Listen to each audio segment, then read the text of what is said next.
देव्य ओम जय जय जय नमोस्तु नमोस्तु नमोस्तु नमो अर्यन्ताणं नमो सिद्धाणं नमो आर्याणं नमो वैजायाणं नमो लोय सवसावणं ओकारं बिंदु संयुक्तं नित्यं ध्यायन्ति योगिनः कामदं मुग्धं चैव ओंकाराय नमो नमः अविरल शब्द गुणोत्प्रक्षालित सकल भूतल मल कलंका मुनुबीज उपासित तीर्था सरस्वती हर्तु नो दुरीतान् अज्ञानतिमिरन्धानां ज्ञानाञ्जन शलाकया चक्षुरुन्मीलितं येन तस्मै श्री गुरुवे नमः। श्री परम गुरुवे नमः। परम्पराचार्य श्री गुरुवे नमः।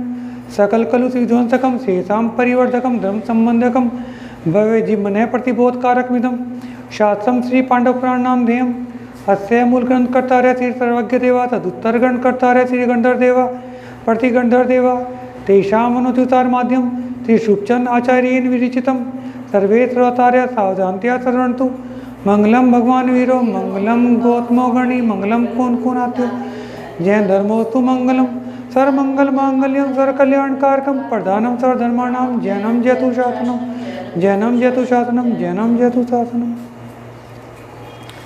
कल हमने जो स्वाध्याय किया था उससे ये बात स्पष्ट हो गई थी कि जो अर्जुन हैं वो पूर्णतः कर्ण से और भीष्म पितामह से आचार्य द्रोण से इन सबसे श्रेष्ठ धनुर्धर थे और ये सत्य भी है।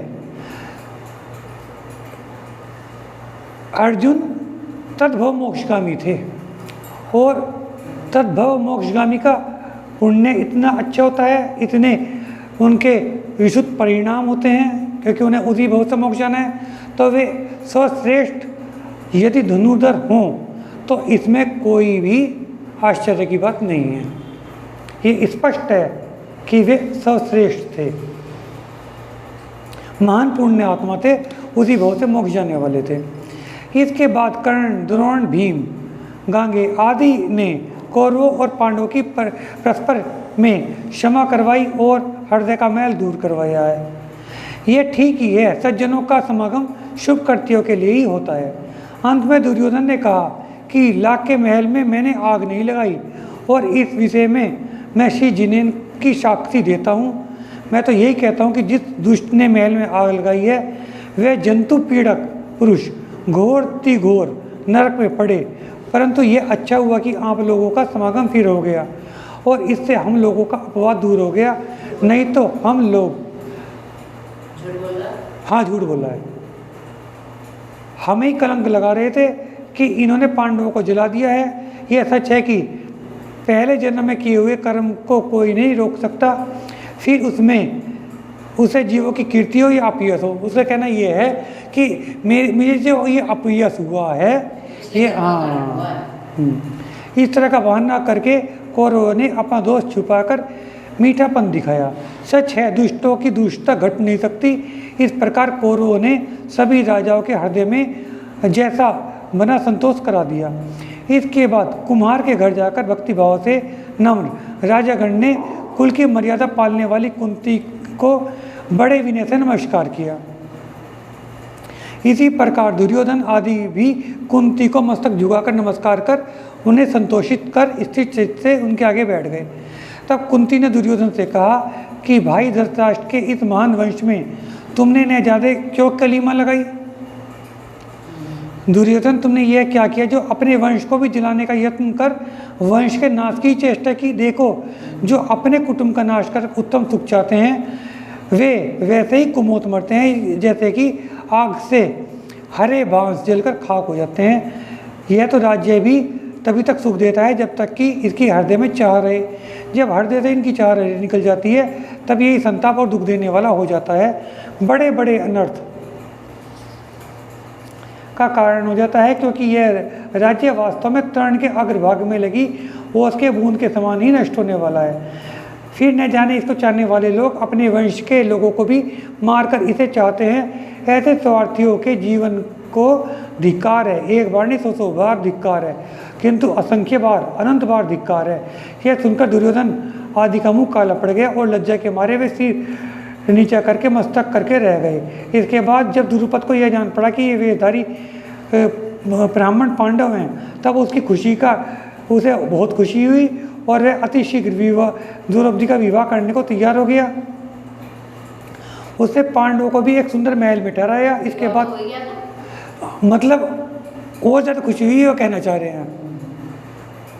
उसने तो पहले ही कह रहे थे जब उन्होंने कहा कि भाई इसे राजाओं को दो, कि नहीं जिसको स्वयंवर में जिसने वर्ण लिया उनकी हो गई, ये तो उन्होंने पहले ही कह रहा था। लेकिन अब और भी खुशी हुई कि अरे ये तो कितने बड़े घर में जा रही है, ये वाली बात है। हाँ, विदाई रह गई थी। उसने पांडवों को एक सुंदर महल में ठहराया। उसके बाद रथ में सवार होकर बाजों के शब्द और जय कोलाहल के साथ अर्जुन का विवाह मंडप में आया। उसने मंडप की वेदी पर शुभ मुहूर्त और सूर्य लगन से उस विद्याधर की पुत्री सहित द्रौपदी को पानी ग्रहण किया। उस समय सुंदर नगाड़ों के शब्द हुए, दुंदुभी की गर्जना हुई और नटियों ने मनोरम नृत्य किए। कांतिशाली द्रुपद राजा ने इस समय आगंतुक राजाओं को दिव्य वस्त्राभूषण और उत्तम उत्तम वस्तुओं द्वारा खूब आदर सत्कार किया। इसके बाद भीष्म, कर्ण और अर्जुन के विवाह उत्सव को देखकर युवती जनों ने अपने अपने सुंदर महलों में चले गए। इनका भी हुआ होगा? नहीं, इन सब ने भीष्म, कर्ण आदि ने अर्जुन के विवाह महोत्सव को देखकर युवती जनों के साथ अपने अपने महलों चले गए और चतुरंग सेना सहित चतुर पांडव और कौरव हस्तिनापुर चले आए। वहाँ पांडवों ने बड़े ठाट बाट के साथ नगर में प्रवेश किया। इस समय हस्तिनापुर में नगर में तोरण बांधे गए थे और द्वार द्वार पर सुंदर शोभाशाली कलश रखे गए थे। तात्पर्य यह है कि इस समय हस्तिनापुर की शोभा बहुत ही उत्तम शोभा की गई थी। सती द्रौपदी पवित्र थी, विदुषी थी, शील सम्मति से युक्त थी, रूप सौंदर्य का सीमा थी और उत्तम गुणों के आकार एक अर्जुन को ही भजती थी, अन्य पांडवों को नहीं। वो क्लियर करा कि वो पंचभरधारी नहीं थी। और ऐसा कहना अपने शील को दोष लगाना है। सतियों के हमें शील को दोष भी नहीं लगाना चाहिए। सतियाँ सतियाँ हैं और ये सभी सतियाँ बहुत शीघ्र ही मोक्ष जाने वाली भी हैं, सम्यक दृष्टि हैं ये, क्योंकि वह और पांडवों पर आसक्तित होती तो कैसे सती थी और उसके वंश भूषण का नाम भी सारी सतियों से पहले क्यों लिया जाता। इस संबंध में कोई मत पुरुष कहते हैं कि द्रौपदी दिव्य रूप सम्मति को पाकर कामासक्त हो गई थी, अतः पांचों पांडवों से अपना हृदय दिया। परंतु यहाँ यह प्रश्न उठता है कि जिन पांचों को वे भजती थी वे तो सुशील और निर्मल बुद्धि थे, जिसमें तीन तो मोक्ष ही जाने वाले थे, युधिष्ठिर, भीम, अर्जुन और नकुल, सहदेव सर्वार्थ सिद्धि गए, वे अगले भव में निश्चित रूप से मोक्ष जाएंगे। तो ऐसा बहुत शीलवान जीव। फिर वे कैसे एक पत्नी पर आसक्तित हुए? वे तो स्वयं श्रीमान थे। श्रीमान का मतलब श्रीयुक्त थे। उनके लिए कोई कमी नहीं थी। वे दीन दरिद्र लोगों के भी जुदी स्त्रियाँ होती हैं, तब ऐसे समझदार पांचों की एक स्त्री हो, ये आश्चर्य है। मतलब ये कह रहे कि गरीब से गरीब आदमियों की भी अपनी अलग अलग पत्नियाँ होती हैं और वे तो श्रीयुक्त। हम पूछते हैं कि यदि मान भी लिया जाए कि द्रौपदी पांचों पर आ सकती, तो क्या फिर उसे कोई सती कहने को तैयार हो सकता था? नहीं। पंचभरतारी को सती को ही नहीं कह सकता, नहीं, कदापि नहीं। बुद्धिमानों को इस पर विचार करके शुद्ध गंभीर बुद्धि साध्वी ही कहना चाहिए। जो अपने मत के अंध श्रद्धालु ऐसी सत्यों को दोष देते हैं, भगवान ही जाने वे पापी कौन सी दुर्गति में पड़ेंगे। आचार्य श्री के शब्द हैं ये। जो जीव ज्ञान और सुख को देने वाले मोक्ष के मार्ग उत्तम पुरुषों के द्वारा प्रशंसा और सेवा किए गए अमृत का स्थान और सारे संसार की सार का मतलब श्रेष्ठ वस्तुएं, शील धर्म का आदर करता है। सबसे श्रेष्ठ क्या है? शील। संसार में सबसे ज़्यादा श्रेष्ठ क्या है? शील का जो आदर करता है वह कभी शोक का पात्र नहीं होता, उसे कभी क्रोध आदि कसाएं नहीं सता सकती, उसे सम्यक दर्शन, ज्ञान और समक चरित्र का लाभ होता है, जिससे कि उसका सारा मोह, अज्ञान और विषय राग नष्ट हो जाता है। इस प्रकार ब्रह्मचारी श्रीपाल की सहायता से शुभचंद भट्टारक द्वारा रचे हुए पांडव पुराण में अर्थात महाभारत में अर्जुन और द्रौपदी का विवाह हस्तिनापुर में पांडवों का प्रवेश का वर्णन करने वाला 15वां पर्व समाप्त हुआ।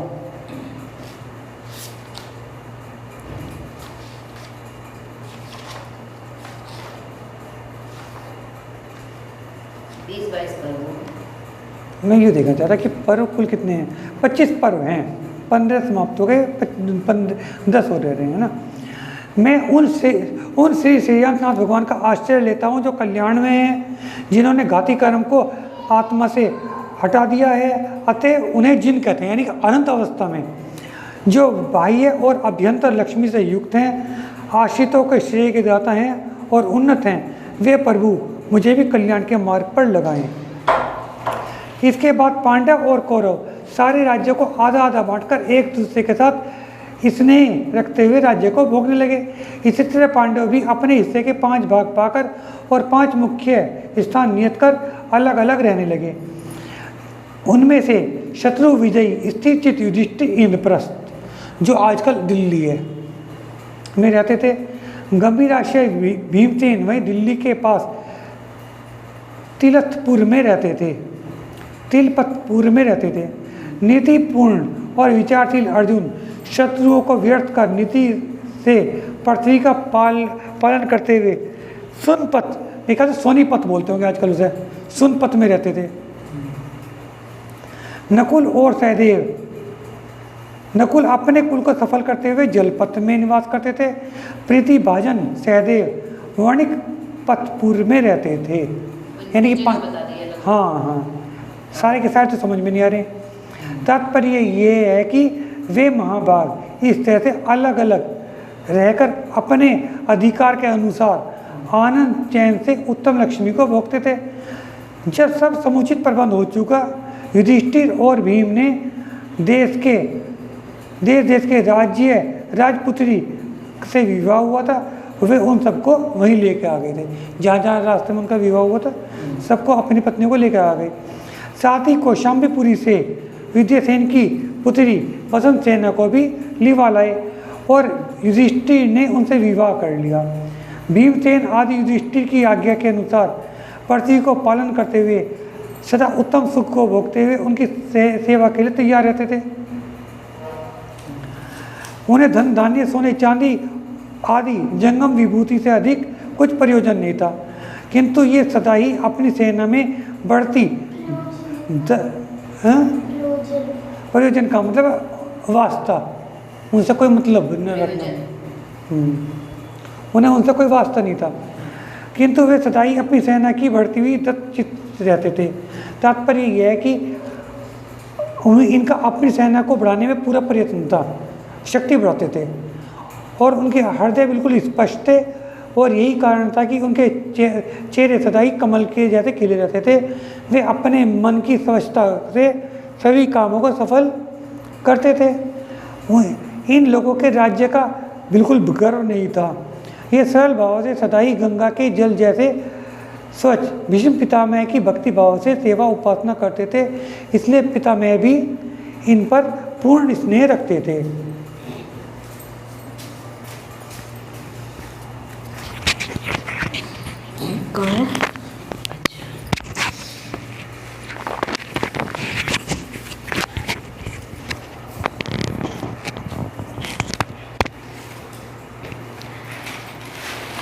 पांडवों के साथ पितामह की ऐसी प्रीति देखकर एक समय कौरवों ने उनसे कहा कि कलुषित चित्त पितामह, तुमने यह क्या करना शुरू किया है? भला सोचिए, जो आप पांडवों और कौरवों की राज संपत्ति को बराबरी से भोगते हो, तब फिर इस प्रकार पांडव की ओर ही आपका झुकाव क्यों है? इसका क्या कारण है? दुर्योधन आदि के ऐसे क्रोध भरे शब्दों को सुनकर पितामह ने कहा कि कौरवाधीश सुनिए, इसका भी कारण है, और वे यह है कि ये सत्पुरुष हैं, शूरवीर हैं, अच्छे गुणों के पात्र हैं, नीति न्याय के पंडित हैं और सच्चे धर्म रूप अमृत के पीने वाले हैं। इसके सिवाय इनमें बड़ा भारी गुण यह है कि ये बीती हुई और आने वाली बातों की व्यर्थ चिंता नहीं करते। ये वर्तमान में उपस्थित विषय पर ही पूरा विचार करते हैं।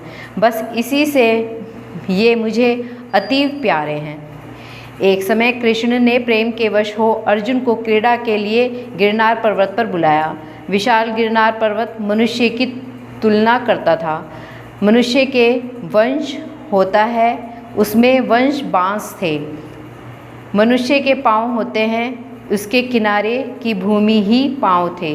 मनुष्य तिलक लगाते हैं, उसमें भी तिलक वृक्ष थे।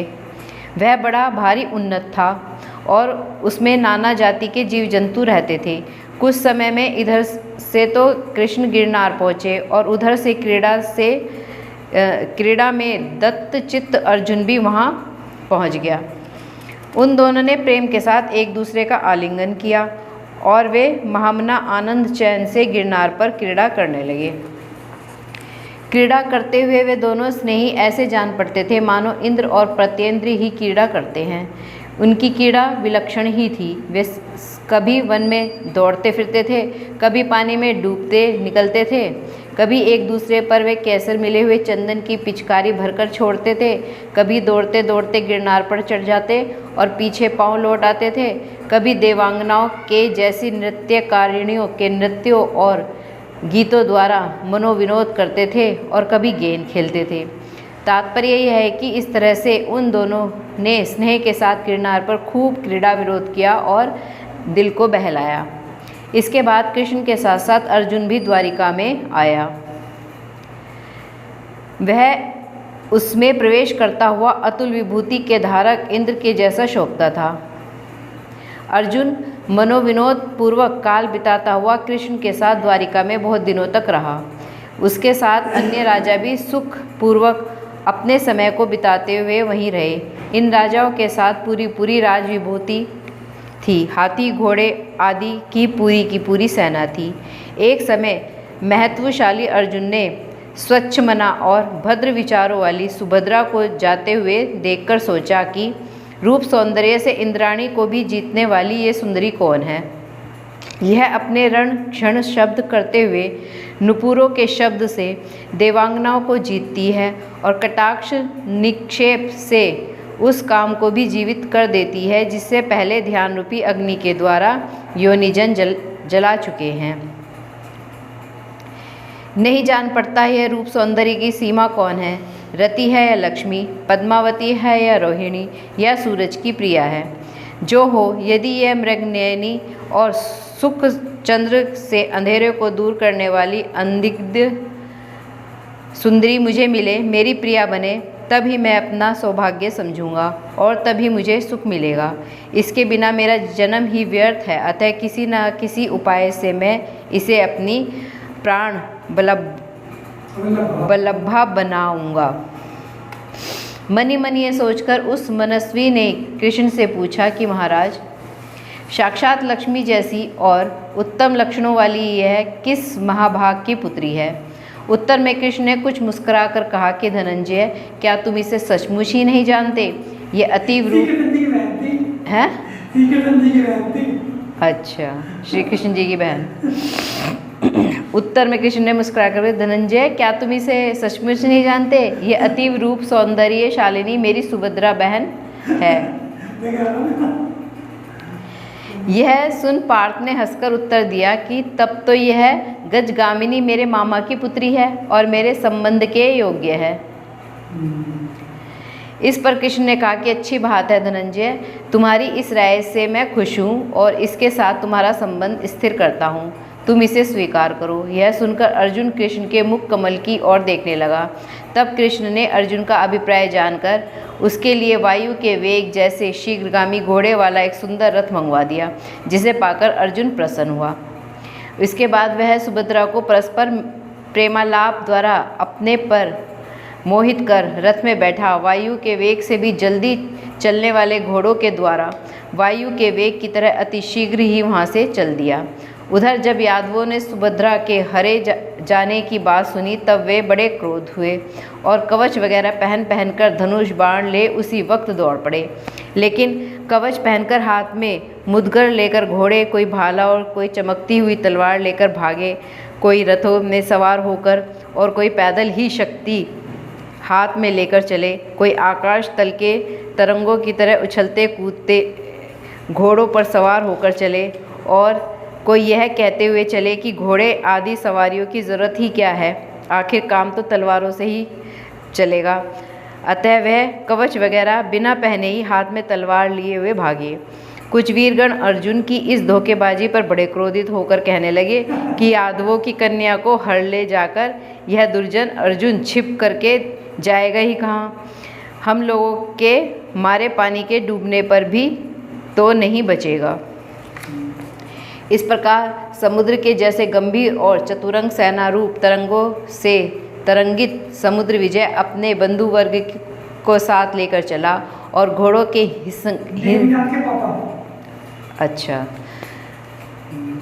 घोड़े के हिंसने के शब्द से उन्नत सेना सहित बलदेव भी चला।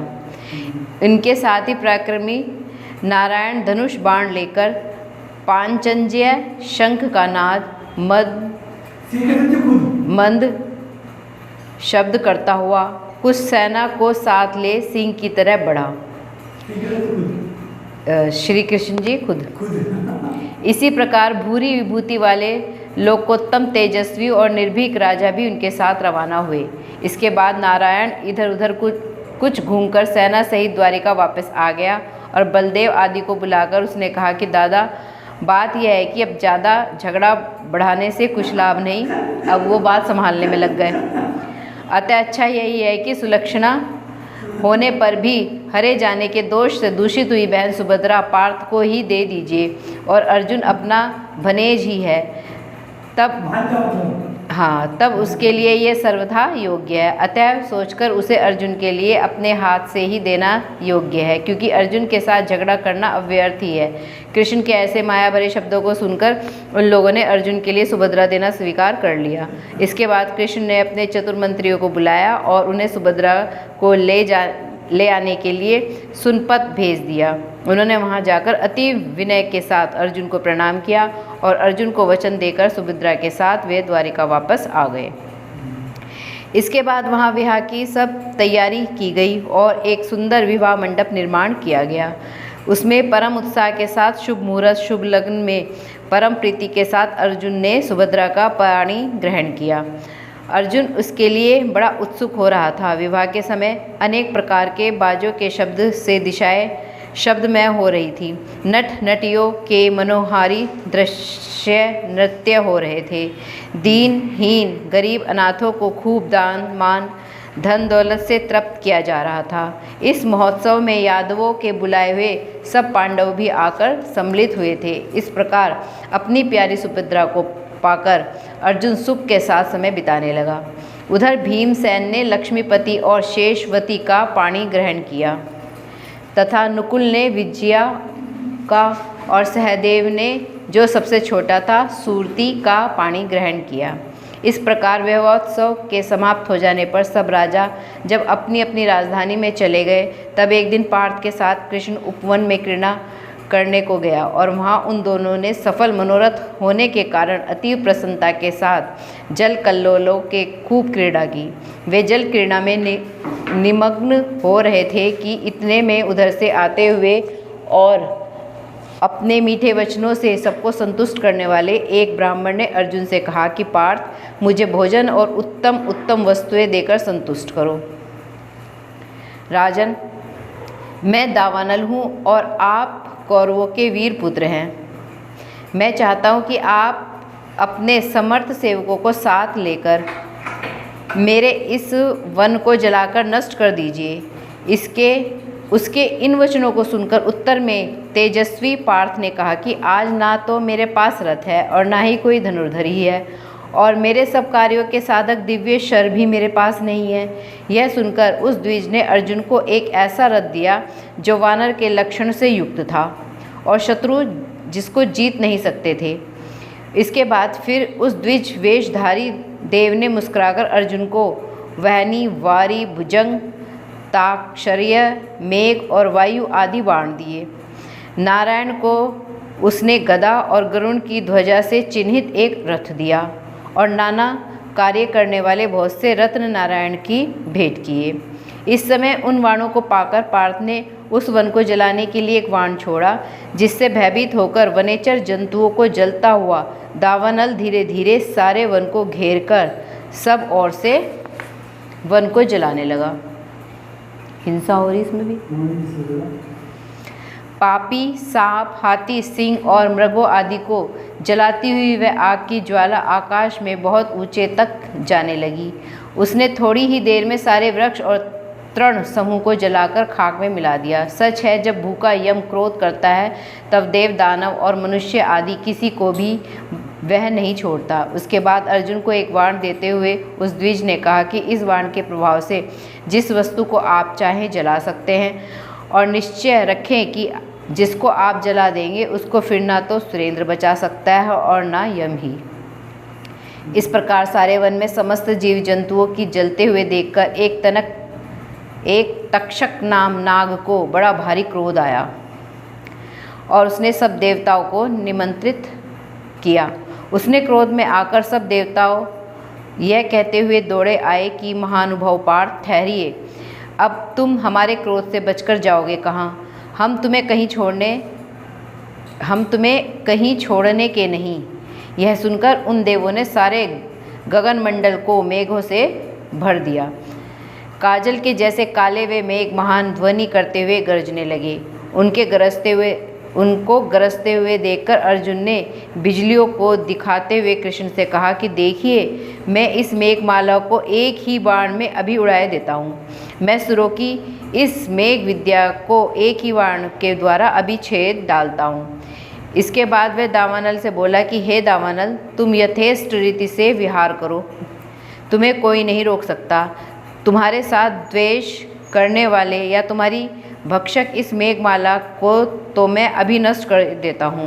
इतना कहकर अर्जुन ने गांडीव धनुष हाथ में उठाया और उसे चढ़ाकर उसने उसकी टंकार की, जिसको सुनकर सारा जगत बहरा हो गया।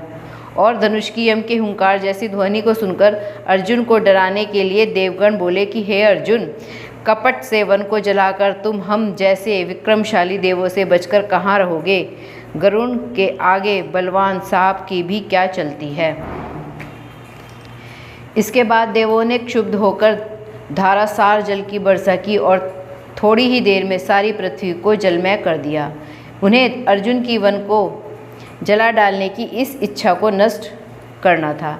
यह देख अर्जुन ने शर समूह द्वारा एक उत्तम मंडप रचा और पानी की एक बूंद भी दावानल पर नहीं पड़ने दी, जिससे दावानल न बुझकर बढ़ता ही गया। अंत में देवताओं ने और अधिक वर्षा की, पर इससे भी वह दावानल शांत नहीं हुआ। इसी समय क्रोध में आकर कृष्ण ने वायु बाण छोड़ा, जिससे उन मेघों को बड़ा त्रास हुआ, और साथ ही अर्जुन ने बाण चलाए, जिससे बाद में सब मेघ नष्ट हो गए। जैसे कि गरुण के मारे पूर्व बलशाली फणेश्वर भी भाग जाते हैं। तब अर्जुन से इस प्रकार तिरस्कृत होकर देवगण महान ऐश्वर्यशाली इंद्र के पास गए और इनसे उन्होंने अपना सारा हाल कहकर कहा कि हे देव, आपके क्रीड़ा करने के योग्य सुंदर वृक्षावली से सुशोभित खांडव वन को अर्जुन ने जलाकर खाक कर दिया है। हम लोगों ने उसके बचाने का बहुत उपाय किया, परंतु उस मानी ने हमें वहाँ से मार भगाया और हमारा बड़ा तिरस्कार किया, जिससे भयातुर होकर हम सब आपकी शरण में आए हैं। यह सुनकर इंद्र को बड़ा क्रोध आया, वह उद्विग्नी हुआ। उसके बाद वह ऐरावत हाथी को सजाकर रण के लिए तैयार हुआ। उसकी रणभेरी को सुनकर आए हुए देवगण भी उसने चलाने के लिए आदेश दिया और वह स्वयं भी हाथ में व्रज लेकर चला। परंतु इस समय अकस्मात यह आकाशवाणी हुई कि सुरेश, स्वर्ग को छोड़कर देवताओं के साथ कहाँ जाते हो? तुम अर्जुन के लिए कुछ भी विघ्न उपस्थित नहीं कर सकते, क्योंकि वह उसी पवित्र वंश का है जिस वंश में प्रसिद्ध और 3 लोक के स्वामी नेमी प्रभु कृष्ण, नारायण और पांडव जैसे महान पुरुष पैदा हुए हैं। इसलिए तुम अपना हट छोड़कर आनंद से अपने स्थान पर ही रहो। यह सुनकर सुरेंद्र अपने स्थान पर ही रह गया। उधर अर्जुन भी सब विघ्नों को दूर करके प्रेम के साथ हस्तिनापुर चला आया एवं उत्कंठित कृष्ण भी प्रमोद के साथ अपनी नगरी में आ गए। अपनी राजधानी में पहुंचकर अर्जुन सुभद्रा के साथ रमता हुआ दिव्य भोगों को भोगने लगा। इसके कुछ काल बाद उसके सुभद्रा के गर्भ से पुत्र रत्न का जन्म हुआ। वह सब उत्तम लक्षणों से युक्त था। उसका नाम अभिमन्यु था। एक समय अभिमन्यु, ये तो उसमें भी ना ये उसमें भी नहीं के हुआ होगा। ये सबसे छोटा था जो लड़ाई में था। एक समय दुष्ट बुद्धि दुर्योधन ने कपट से पांडवों को बुलाया और स्नेह वचनों द्वारा धीर बुद्धि युधिष्ठिर से कहा कि कौन्तेय, आइए हम आप दिल बहलाने के लिए अक्ष क्रीड़ा करें, जुआ खेलें। यह कहकर कौरवाग्रणी दुर्योधन ने युधिष्ठिर के साथ जुआ खेलना शुरू किया। कपट से कौरवों जो पासे फेंकते थे वे उसके अनुकूल ही पड़ते थे। देखकर ऐसा जान पड़ता था कि मानो अच्छी तरह से सिखाए गए दोनों पासे कौरवों के आज्ञाकारी सेवक ही हैं, और वे जो भी भीम के हुंकार के मारे इधर उधर जाकर पड़ते थे उससे ऐसा जान पड़ता था कि मानो भीम के नाच के डर के मारे वे स्थिर ही नहीं होने पाते, किंतु इधर उधर जाकर उल्टे पड़ जाते थे। यह देख कौरवों ने किसी बहाने से भीम को महल के बाहर भेज दिया और उन छलियों ने अब पूरे कपट से द्यूत कीड़ा आरंभ की, और थोड़े ही समय में छली दुर्योधन ने छल से धर्मात्मा युधिष्ठिर को जीत लिया। युधिष्ठिर अपना सर्वस्व हार गए। उन्होंने बावजूद कुंडल, विशाल हार, सोने के कंकड़, धन धान्य, रत्न मुकुट आदि और समस्त देश, घोड़े, हाथी, रण, योद्धा वगैरह सब धन संपत्ति जुआ में हार दी। यहाँ तक कि सुख को देने वाली तमाम वस्तुएं हार कर भी युधिष्ठिर ने द्यूत कीड़ा बंद न की। अंत में वे अपनी रानी और प्यारे भाइयों को भी दांव पर रखने को तैयार हो गए।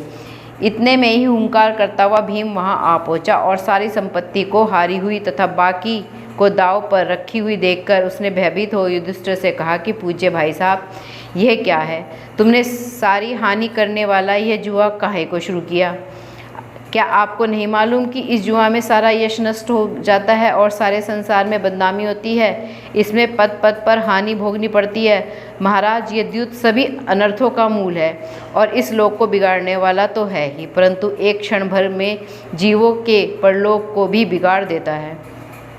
यह सब व्यसनों में प्रधान है, धुरंधर दुखों का दाता है। विद्वान मुनिराजों ने इसीलिए इसे भी मदिरा की तरह बिल्कुल ही हे बताया है। उन्होंने तो यहाँ तक कहा कि इसके समान संसार में ना तो कोई पाप है, ना हुआ और ना ही होगा। भीम के ऐसे उत्तम वचनों को सुनकर युधिष्ठिर क्षुब्ध हो उठे और जुआ खेलना उन्होंने बंद भी कर दिया, परंतु इसके पहले ही वे 12 वर्ष के लिए सारी पृथ्वी को पण पर रखकर हार चुके थे। इसके बाद व्यथित मन को युधिष्ठिर भीम आदि के साथ घर की ओर चले आए। उनके घर पहुंचते ही दुर्योधन ने एक दूत को उनके पास भेजा। दूत ने आकर युधिष्ठिर को प्रणाम किया और कहा कि हे महीनाथ, मेरे मुख से दुर्योधन महाराज कहते हैं कि 12 वर्ष के लिए आप यहाँ से चले जाएं, क्योंकि यहाँ रहने में आपका हित नहीं है। आप अपना भला चाहते हैं तो आपको 12 साल तक वन में रहना चाहिए, और सो भी इस तरह की जिसमें इतने दिनों तक कोई आप लोगों का नाम भी ना सुन सके। कहने का मतलब यह है कि आपको इसमें सुख है कि आप वनवास स्वीकार करें। आप लोग आज ही रात यहाँ से चले जाएं, नहीं तो आप लोगों को संताप भोगना पड़ेगा। इसके अनंतर 13वां वर्ष आप गुप्त रीति से व्यतीत करें। दूत इतना निवेदन करके चला गया। उधर दुष्ट दुशासन द्रौपदी के महल में आकर द्रौपदी की चोटी पकड़ उसे महल से बाहर खींच लाया।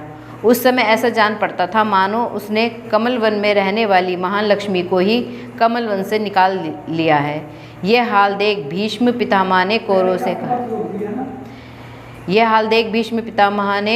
से कहा कि आप यह लोग अच्छा नहीं कर रहे। इसमें सारे संसार में तुम्हारी अपकीर्ति होगी।